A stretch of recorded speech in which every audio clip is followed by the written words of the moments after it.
Hello. Do you like flowers? Do you have a favourite flower? I like the peony rose, though sadly it's not a flower you can bring inside, and it doesn't last very long outside either. I have one right at my front door. I love the dark red colour and the intricacy of the flower head. I like having flowers inside of any kind, especially if I have enough for two vases, one at each end of my sideboard. Their colours brighten up the room and make it look more homely, although I don't actually often buy them for myself. Maybe that's why they're special when I do have them. I love the profusion of colours with all their different shapes and sizes. The brightness and clarity of spring flowers just speak of the freshness of spring after winter bloom. A bouquet of summer varied flowers just symbolises summer's richness, and a vase of chrysanthemums reminds me of the ode to autumn, comforting and fulfilling. The first scene we see in the Bible is the story of human beings in the Garden of Eden.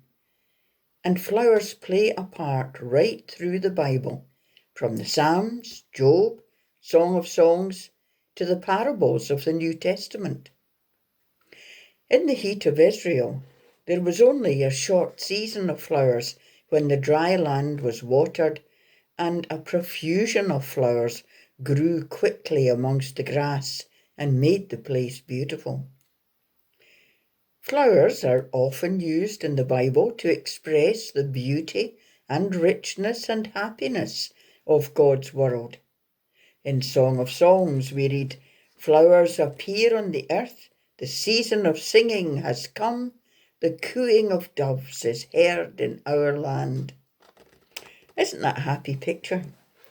You can just imagine warm days, flowers growing brightly in the grass, people happy and singing as they go about their tasks, and contented doves cooing in the trees. And Matthew tells us just how beautiful flowers are when he says, "See how the flowers of the field grow.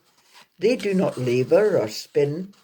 Yet I tell you that not even Solomon in all his splendour was dressed like one of these."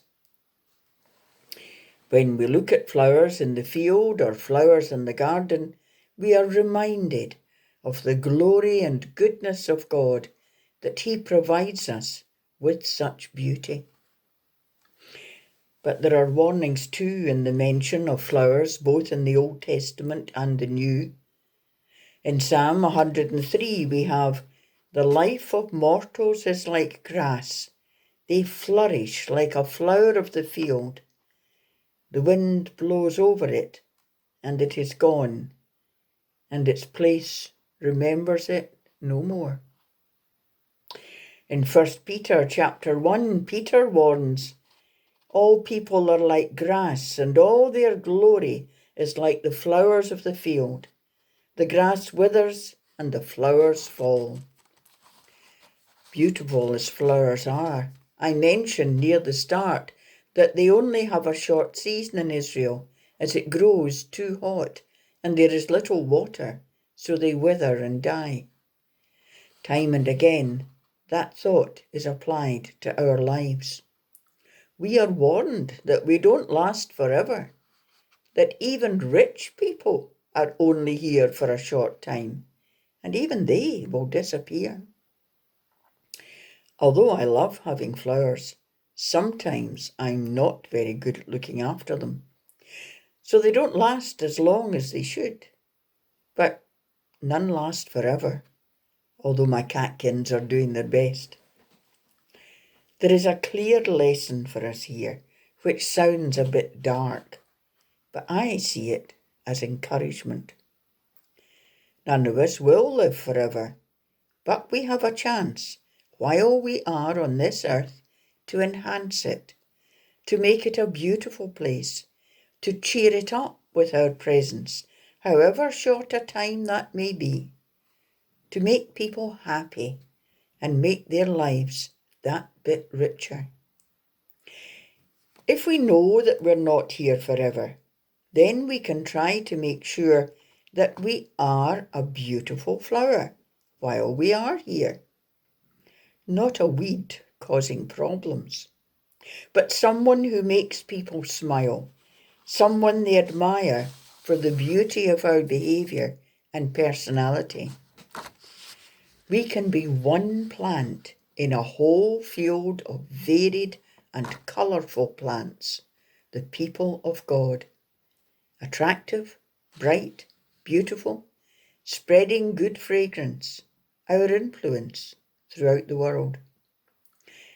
And one other thing these verses say to me, if that is how beautiful God makes this world, how much more beautiful will his home be, one day to be our home.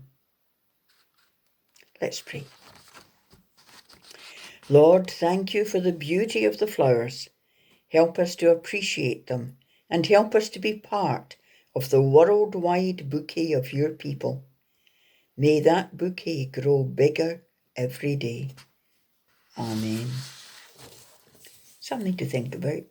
Thank you for listening. Bye-bye.